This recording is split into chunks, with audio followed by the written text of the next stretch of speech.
अब big sphere is made by melting. Big sphere जो है मेल्ट कर रहे हैं 64 स्मॉल छोटे छोटे स्मॉल 64 लोग को मेल्ट करके बड़ा सा बना रहे हैं। ठीक है, गोला बना रहे हैं।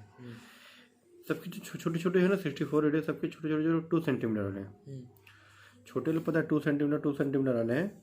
हमको ये बताना है कि जो बड़ा सा जो एक साइज का बनेगा 1 पीस ओनली बड़ा सा जो बनेगा उसका रेडियस बताना है। ठीक है, आंसर में पाई इक्वल टू 2 सेंटीमीटर गलत, आर इक्वल टू होगा। तो एक छोटा आर होगा एक बड़ा आर होगा। ठीक है, तो SA 25 शॉर्ट आंसर का 25 वाला आंसर। ठीक है, गिवन स्मॉल वाला रेडियस दिया हुआ है ना। ठीक है, तो स्मॉल रेडियस जो है ना स्मॉल रेडियस सॉरी ऐसे लिख देते हैं radius of small sphere. Radius of small sphere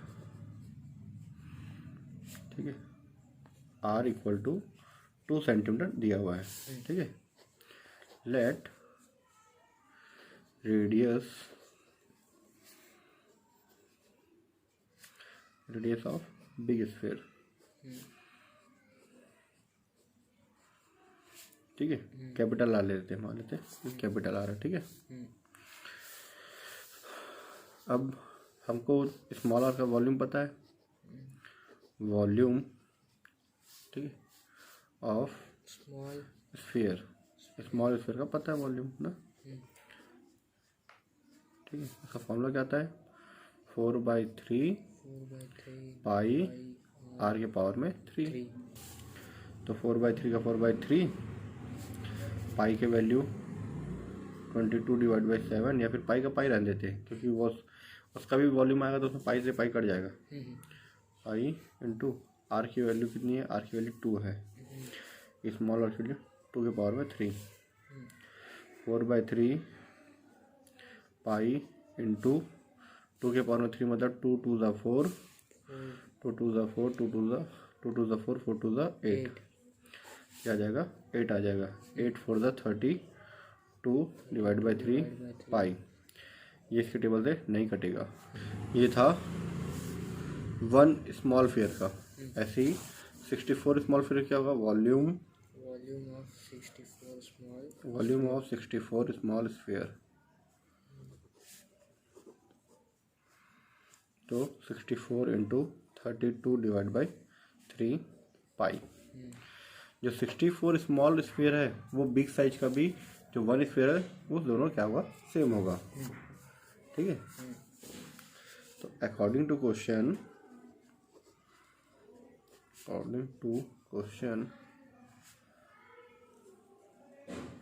ठीक है वॉल्यूम ऑफ बिग स्फीयर ठीक है इक्वल टू ठीक है ये बिग स्फीयर कैसे बनेगा 64 वाले को मेल्ट करके। तो volume of 64 sphere small sphere इसका वॉल्यूम कितना है, इसका वॉल्यूम है 64 32 डिवाइड बाई 3 पाई। ठीक, इतना है इसका वॉल्यूम। और इसका वॉल्यूम का फॉर्मूला क्या होगा 4/3 पाई आर के पावर में 3। ठीक है, ये जैसे 4/3 पाई है ना इसको भी वैसे ही रहने देना था, इसको वैसे 2 के पावर में 8 मतलब इसको ऐसे ही रहने देना था। ये इतने रखते हैं इसको। ठीक है, और यहाँ पे भी 4/3 का 4/3 पाई का पाई और ये 8 का 8 रहने दो। ठीक है, तो 4 का 4 64 का 64 ये 4 का 4 कर दो उसको और 8 का 8 रहने दो। ठीक है, अभी आर के पावर में 3 है इधर, ये 4/3 पाई जो है ना वो उसके डिवाइड में चले जाएगा। 64 इंटू 4/3 पाई इंटू 8 डिवाइड में सेम 4/3 पाई पाई से पाई कट गया 4/3 से 4/3 कट गया। 64 को मैं लिख सकता हूँ 8 इंटू 8 लिख सकता हूँ। 64 को मैं लिख सकता हूँ 8 इंटू 8 8 8 64 और यहाँ पे भी मेरे पास क्या है 8 है।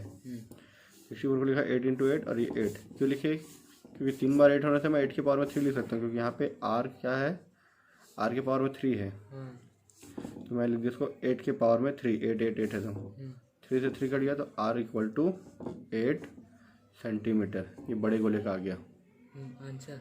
Question number 26, the length breadth और हाइट दिया क्यूबॉइड का, लेंथ है 10 सेंटीमीटर, ब्रेथ हमारा 4 सेंटीमीटर, हाइट है 5 centimetre. Find the length of space diagonal. Diagonal कैसे निकालते हैं, डायगोनल का फॉर्मूला होता है रूट के अंदर में ए स्क्वायर लेंथ का स्क्वायर प्लस ब्रेथ का स्क्वायर प्लस हाइट का स्क्वायर होता है।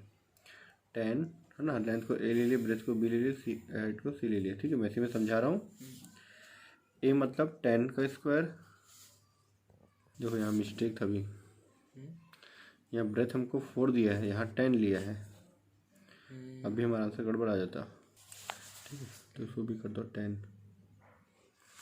ठीक है, 10 कर दिए, A square plus B square plus C square, A मतलब 10, बी मतलब 10 और सी मतलब 5, तो 10 का इसका मतलब 10 इंटू 10 100, 10 का इसका मतलब 10 गुणे 10 मल्टीप्लाई 10, 10 इंटू 10 100, 5 का इसका मतलब 25, तीनों काट के 225 और 225 का रूट निकाल दो 15 आएगा, 15 इंटू 15 225 होता है, इसका रूट 15 सेंटीमीटर आ गया। ये आ गया लेंथ ऑफ सरफेस डायगोनल। अब इसके एडजेसेंट का सरफेस डायगोनल निकालेंगे तो उसका फॉर्मूला होता है कि ए स्क्वायर बी स्क्वायर में बस सी को आप हटा दो, A square plus A B square, वहाँ पे हाइट नहीं रहता, वो फ्लैट रहता है, इसलिए वहाँ पे हाइट नहीं रहता, सी नहीं रहता। ठीक है, ए की वैल्यू 10 है, 10 का स्क्वायर, बी मतलब 10 का स्क्वायर, 10 का स्क्वायर 100, 10 का स्क्वायर 100, 100 100 प्लस करेंगे 200।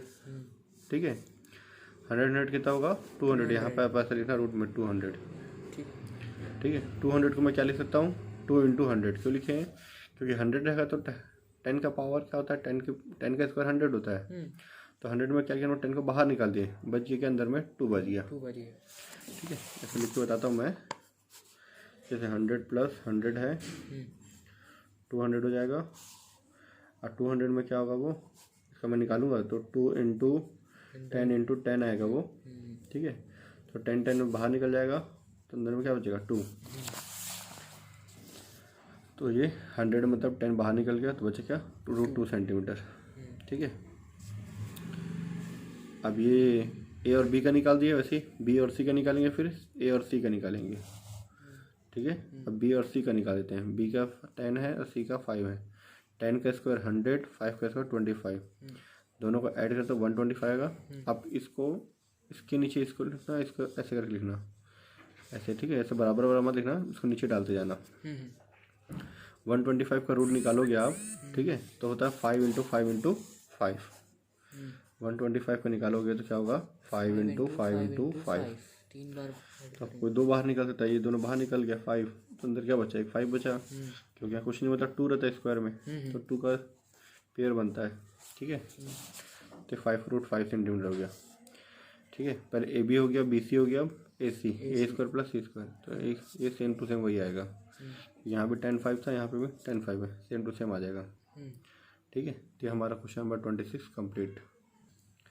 ठीक है, सरफेस डायगोनल ऐसा बनता है, एडजेसेंट सरफेस का तीनों का अलग अलग निकालें, लेंथ ब्रेथ का अलग निकालें, लेंथ और ब्रेथ का, ब्रेथ और हाइट का अलग निकाले हैं। ठीक है, ब्रेथ ब्रेथ 2 बार हो गया, अब लेंथ और हाइट एक ही बार आया, तो लेंथ और हाइट का तीसरे पॉइंट में। ठीक है, ये हो गया complete. Question number 27, the circumference of the base of right circular cylinder. एक राइट सर्कुलर सिलेंडर है, उसका बेस दिया हुआ है, बेस मतलब ऐसा, मतलब जैसे इस सिलेंडर से बना रहता है, नीचे का बोलते हैं, तो उसको बोलते हैं हम लोग पेरीमीटर भी बोलते हैं। ठीक है, वो दिया हुआ 22 सेंटीमीटर सर्कमफेरेंस दिया हुआ है। ठीक है, पेरीमीटर का फॉर्मूला होता है 2πr। ठीक है, if the height of the cylinder दिया 10 सेंटीमीटर, तो calculate the volume of cylinder बोला है, वॉल्यूम निकालना है। ठीक है, क्या क्या चीज़ें दी हुई है कि 1 हाइट ऑफ सर्कुलर सिलेंडर। ठीक है, height of cylinder h equal to 10 centimetre. ठीक है, और दिया हुआ सर्कमफेरेंस दिया शायद ना, हाँ circumference of the base of cylinder.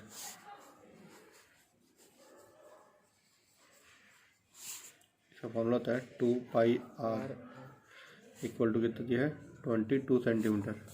Circumference कितना दिया 22 सेंटीमीटर दिया सर्कमफेरेंस है ना, ये 22 centimetre. 2 pi R equal to 22, ठीक है। तो 2 का वैल्यू 2, पाई की वैल्यू 22 डिवाइड बाई 7, आर की वैल्यू आर और ये 22। हमको आर की वैल्यू निकालनी है तो ये दोनों सबको उधर भेजना पड़ेगा। आर इक्वल टू, ये आर लिख दिया मैंने, इक्वल टू लिख दिया, 22 लिख दिया मैंने। अब ये दोनों नीचे जाएगा, ये उसके ऊपर जाता, साइड चेंज होगा तो 7 इधर मल्टीप्लाई में, 2 और 22 डिवाइड में, 22 कट गया, 7 डिवाइड बाई 2, ये आ गया 7 डिवाइड बाई 2 सेंटीमीटर। अब आर पता है, एच पता है, तो वॉल्यूम निकाल सकते हैं, जो कि बहुत इजी है। वॉल्यूम ऑफ सिलेंडर इसका होता है पाई आर स्क्वायर एच, ठीक है। पाई की value 22 divide by 7 into R का स्क्वायर मतलब 7 डिवाइड बाई 2 का होल स्क्वायर, एच मतलब इसकी वैल्यू कितनी है 10, तो हो गया 10। 22 डिवाइड बाई 7 इंटू 7 का स्क्वायर मतलब 7 इंटू 7 डिवाइड बाई 2 तो 2 और 2 इंटू 10 हो जाएगा। ये 7 कट गया, 2 1 2, 1 1 आ गया, 11 आ गया, 2 1 2, 2 5 है ना, 2 5 10 हो गया। अब हमारे पास है 11 7 और 5 है, ठीक है। 11 7 और 5, 11 7 77 और 77 को 11 7 और 5 को मल्टीप्लाई कर दो आप, 11 7 77 इंटू 5, 5 7 35, कैरी 3, 5 7 35 और 3 38, 385 क्यूबिक में होता है ना, ये वॉल्यूम है ना, क्यूबिक सेंटीमीटर, ठीक है। आपको यहाँ पे स्क्वायर लिखा है, गलत है, ये क्यूबिक में आता है, वॉल्यूम में रहता है।